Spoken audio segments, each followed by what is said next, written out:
On the outskirts in the northern part of Surrey City, 40 kilometers from Vancouver, stands a shabby white house at the Fraser Mountain River. The locals call it the House of Horrors. Addicts and prostitutes used to hang out here, despite the constant complaints from residents of nearby houses. The police never cared about what happened there until the spring of 2001.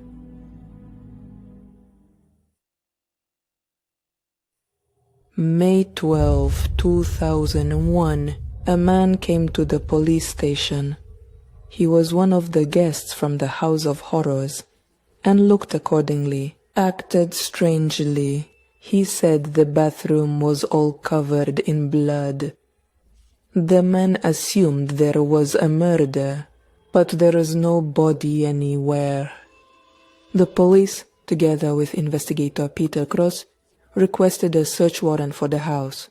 When they knocked on the door, no one answered. The police kicked down the door, and a gruesome scene awaited them. Inside the den, men and women were sitting in a state of delirium, amidst insulin syringes scattered everywhere, cigarette butts, empty bottles, stale food and other trash. They were consumed by their deadly addiction. They lived in filth and stench. No traces of blood were visible to the naked eye in the bathroom. The police found a lot of new clothes and collections. The only clean things in the horror house. Most likely, the people who were here stole these clothes and sold them to get illicit substances. The homeowner, like everyone else, was clearly under some chemical influence. His name was Joe Legacy. He was a long-term drug addict. He sold drugs. Everyone in the house claimed they knew nothing about any blood in the bathtub. Nobody saw anything, but they had stories to tell the police. Almost everyone had encountered violence in that house. If they didn't bring home $25 each day, they were tortured. Men had their fingers broken. Women were raped or beaten. This house was a concentration of cruelty. All the dark side of society was presented in this small space. Everyone in the House of Horrors was taken to the police station for further questioning.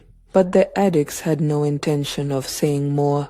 It seems they were scared of something. The police could not obtain any information. The police didn't know who was tormenting them, and whose blood was spilled in the house. Lena was there after all.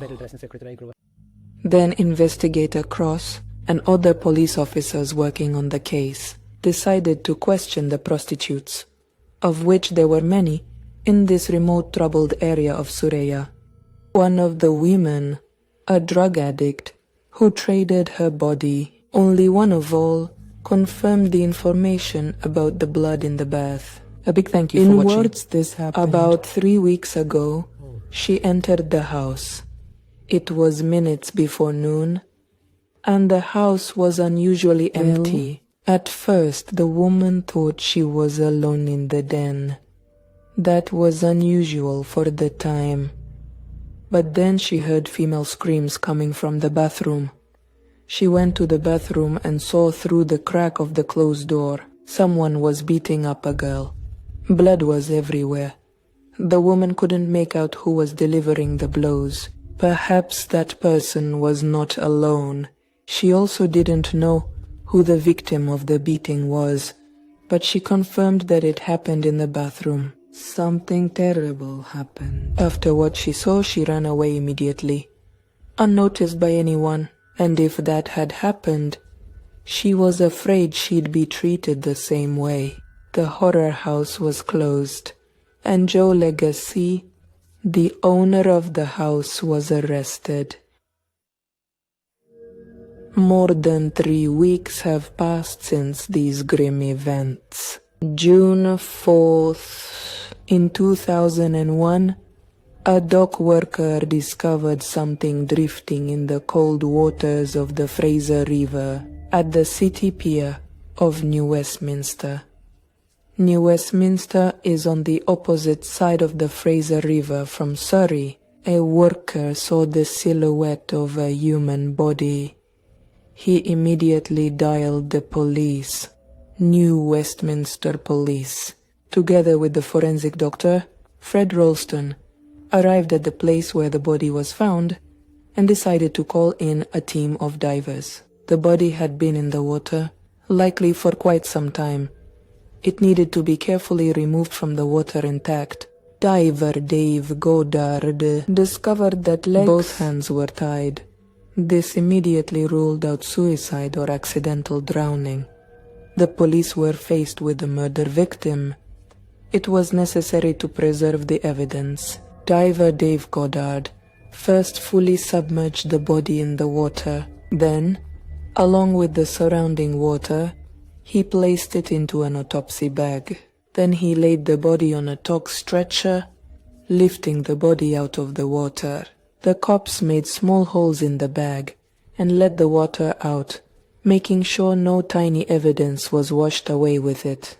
Next, forensic Dr. Rolston was taken along with the body to the morgue of the Royal Columbian Hospital in New Westminster. He was present during the work of the pathologist. The body was well preserved because the water in the mountain river was icy. Nothing was found that could identify the victim. The person was wearing a sweater and jeans. The jeans had tags from a common brand, available in many shopping centers. As soon as the pathologist cut and removed the clothing, it became obvious that the clothes were put on the victim after her death. 9 stab wounds were found on the victim's hands, back and thighs. Meanwhile, there were no cuts on the clothes. The hands and feet were tied with a yellow rope. There was a piece of packaging tape in the hair. There were strangulation marks on the neck. The official cause of death was asphyxiation. There was a tattoo on the left side of the back with a picture of a scorpion. Despite the fact that the body was well preserved, signs of emotional decay, of course there were. Just a few hours after the body was found in the water, the epidermis on the palm and sole surfaces of the nail phalanges, it swells, turns pale and wrinkles. Then this process spreads across the entire palm surface of the hands and the plantar surface of the feet, what's called bath skin or dishpan hands. Approximately after 20 days in the water, the epidermis on the hands and feet, along with the nails, separates from the dermis. Moisture accumulates between the layers of skin and they separate, forming a thin glove. In forensics, this postmortem phenomenon is called the death gloves. After exfoliating, hands and feet become smooth. As for the resulting thin glove, fingerprints are sealed. The gloves of death preserve. For subsequent work, forensic expert Rolston, he put on a latex glove on his hand and then put on the formed glove of thin skin over it to take the victim's fingerprints. This method is often used to identify the identities of corpses. After this meticulous operation, he sent the prints to the Vancouver database. No matches were found. Next, the prints were sent to the national database Watavu. The second search in the database also found no matches. The police had nothing left but to work with the last clue, specifically a tattoo.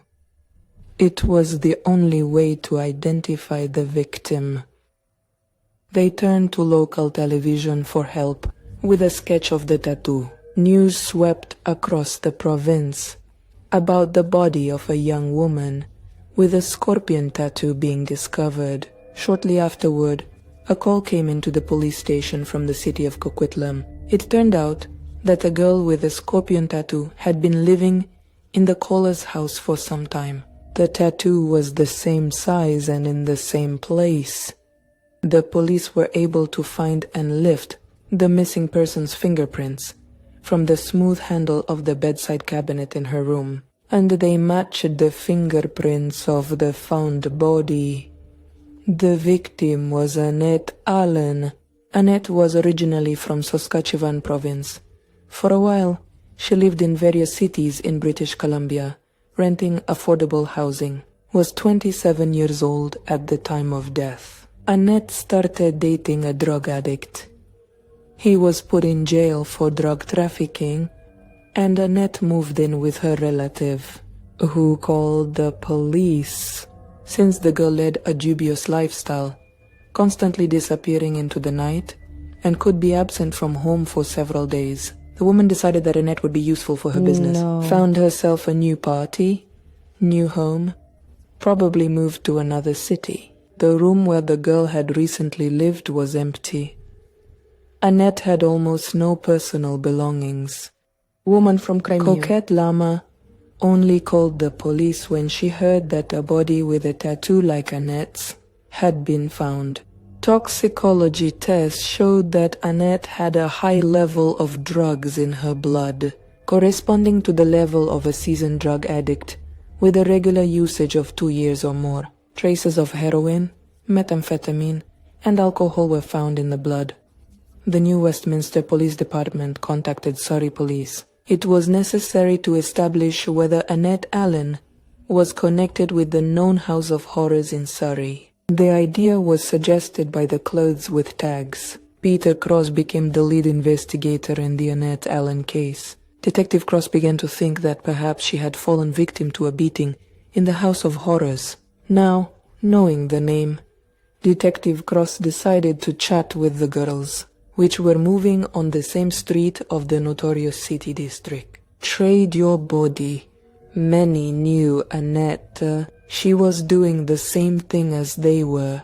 The girl was last seen around the end of April. One prostitute was able to recall that on the 22nd of April, Annette went to the House of Horrors with her acquaintance named Joanna Larsen, a prostitute by the nickname Jojo. Joanna Larsen hated Annette, and it was suspiciously scary why they went to that house together. After that, no one else saw Annette. The police already knew that people were being tortured within the walls of the den. But now, rumors have reached them that in the backyard, surrounded by trees and junk, they bury bodies. Investigator Cross and a group of experts have returned to the House of Horrors, sealed off by the police. All necessary samples were collected. The successor to Cross, he wanted to know if the stories people tell about the backyard of the horror house are real. He decided to use ground-penetrating radar. This is a radar used for soil probing. This technique displays the outlines of what it detects underground. That is, the ground-penetrating radar detects a distortion of the soil layer due to a foreign object, showing its shape. The ground-penetrating radar did not find any signs of burials in the backyard. Detective Cross decided that those coming to the House of Horrors were scared in this way, or they scared those around so they wouldn't poke around this place. As a result of a 3-day work in the House of Horrors, 27 DNA profiles were discovered. The blood in the bathroom was washed away, but small droplets were still found. Surprisingly, not a single sample matched Annette Allen's DNA. Even the blood found in the bath did not belong to her. No evidence was found that she was killed in this house. All 27 DNA profiles are blood profiles, and that's not counting the very tiny spots that are inevitable due to the constant use of needles in this house.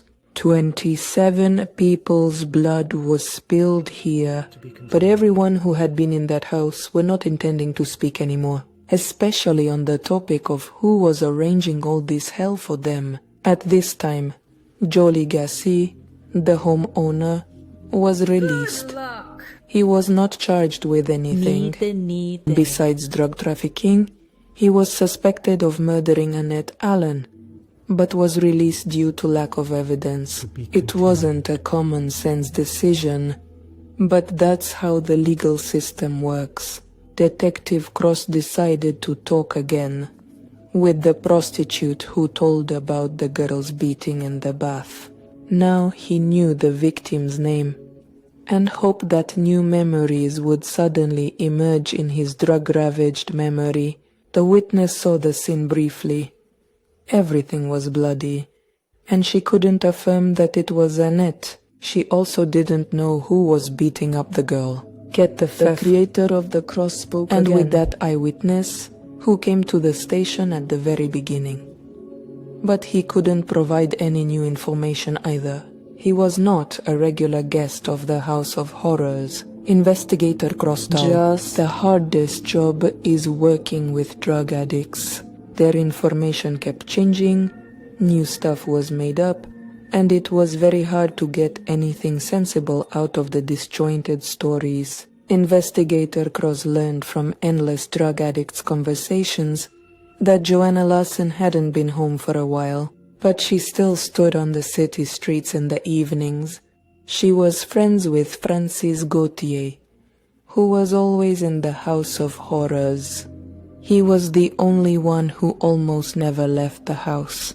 Joanna used to go there quite often too. Once Joanna told Francis that he would never be able to kill a person, as if it indicates some qualities. She accused him of being a wimp, a coward, and so on.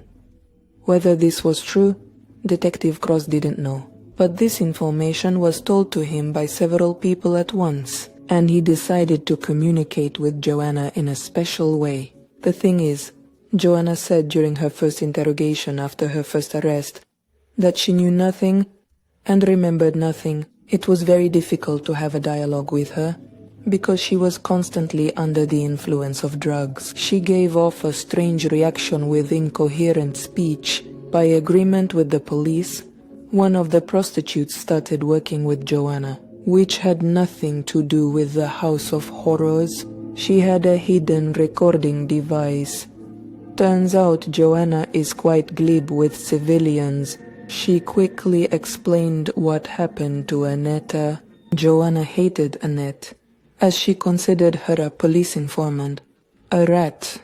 Recently, several regular guests of the horror house were arrested for theft, but Annette was not involved in this. The girl also had a $20 drug debt. On April 22nd, Joanna invited Annette to the House of Horrors, offering her drugs. As soon as Annette entered the house and the door closed behind her, Joanna put a knife to the girl's throat and forced her into the bathroom. Francis Gauthier was in the house. Joanna told him that she's a traitor and a debtor. After these words, he joined Juan. Moreover, he was particularly harsh according to her words. They started beating Annette. The beating lasted several hours. The girls inflicted 9 stab wounds, then cut off the hair. There was a banana? I was in blood, but still alive. What happened next? Joanna didn't tell. She disliked clarifying questions. She became irritated and somewhat approached. Waiting for it to rise. The sharing of new information was becoming risky. Joanna was immediately arrested and accused of the murder of Annette Allen. It was important to pull off such a stunt with Francis. That's why Joanna had to be arrested swiftly and without witnesses, so nobody would realize a police ally was at work.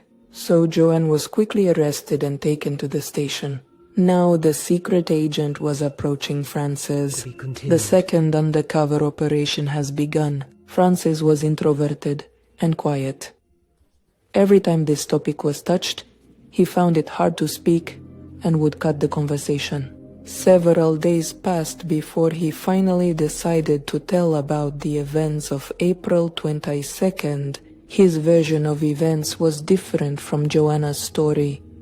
He slept in the House of Horrors. and woke up. from the scream. He saw the flashing figures of Joanne and Annette in the bathroom. He didn't care. He didn't even get up. The beating, accompanied by screams, lasted several hours. He managed to fall asleep again. Then Joanna started to wake him up. She said she needed help and that a rat needed to be punished. He slowly stood up and walked into the bathroom. Annette was lying in the bathroom, naked, blood-covered and hairless. Joanna said that Ned deserves this punishment as a traitor.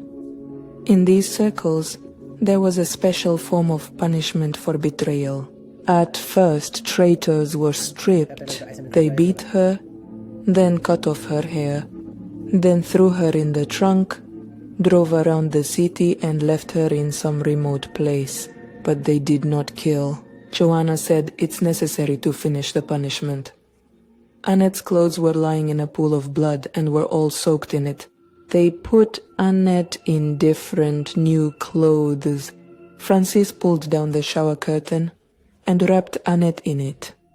They took the girl outside and threw her in the trunk of a car parked at the house. There were always several old cars without license plates, and insurance parked at the House of Horrors. There was only one set of license plates for everyone, which could be put on any car. Johnny and Francis drove around the outskirts of Surrey for several hours, figuring out where they could dispose of Annette's body. They stopped under the bridge at the north exit of the city of Surrey. Annette came to her senses and tried to get out of the trunk. Then Joanna and Francis tied her up. Joanna saw a man who noticed them. She and Francis jumped into the car and headed somewhere else. They moved to another bridge, now from the side of New Westminster. On the spot, Annette begged for her life. In response, Joanna grabbed duct tape from the car and taped the girl's mouth, wrapping the tape around her head several times. At that moment, Francis Gauthier pushed Joanne aside and strangled Annette, shouting that her whining annoys him. They used stones to weigh down the victim's body. Then they dumped the lifeless body into the waters of the Fraser River, returned home, and cleaned the bathroom. Francis Agatti was arrested right after he finished his story. In the car trunk, supposedly the one they took Annette away in. No traces of her were found. It was difficult to accurately determine which car was involved in the crime. All the cars were checked, but nothing was found. The police only had a rope, clothes, and sticky tape. These things could not be linked to the house or to Joanna and Francis. No fingerprints had been preserved on these objects, which had been in the water for so long. The objects could have been taken from anywhere. The prosecution had no physical evidence. The subsequent work of prosecutor Christopher McPherson was complicated by the fact that all the witnesses were drug addicts. They swore they would come to court, but no one did. The police brought them in, but the trial turned into a circus. They were unable to testify.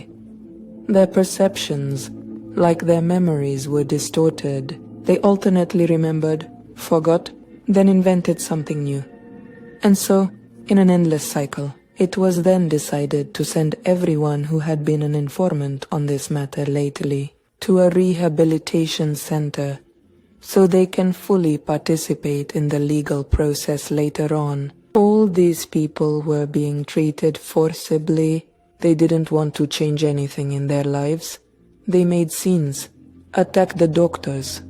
It was the hardest path, and no miracle happened. Stay healthy. There were no reliable witnesses in Venice. In the end, due to all these circumstances that were breaking the case, Prosecutor McPherson agreed to accept a manslaughter charge against both defendants. On November 5, 2004, Francis Gauthier was sentenced to 18 years for involuntary manslaughter. Joanna Larson was also sentenced to 18 years. Despite her defense telling a sad story of her life, lawyer Simon Bach said that Joanna was leading a normal life, but everything got out of control when she was 19 years old. And when her 2-year-old child drowned, Joanna didn't know how to cope with grief and started drinking. She attempted suicide several times and suffered from mental health problems. This path led her to the House of Horrors. Investigator Peter Cross said that everyone in the House of Horrors had their own sad story, and this cannot affect the sentence later in prison. Joanna Larsson confessed to the murder of Anton. Annette Allen. To be continued. Good luck. The House of Horrors was bulldozed. The police are sure that the hell, which the residents arranged it for themselves. They invented tortures and punishments. Decided to collect the money ourselves. Everyone and was hide the demanded boat. a sum they acquired by any means. They were scared to speak because they feared each other. And as it turned out, not without reason. Drugs created a crazy, cruel world they were part of. And drugs kept them in this world. Now the terrible world of these people, it'll just be moved to a new location.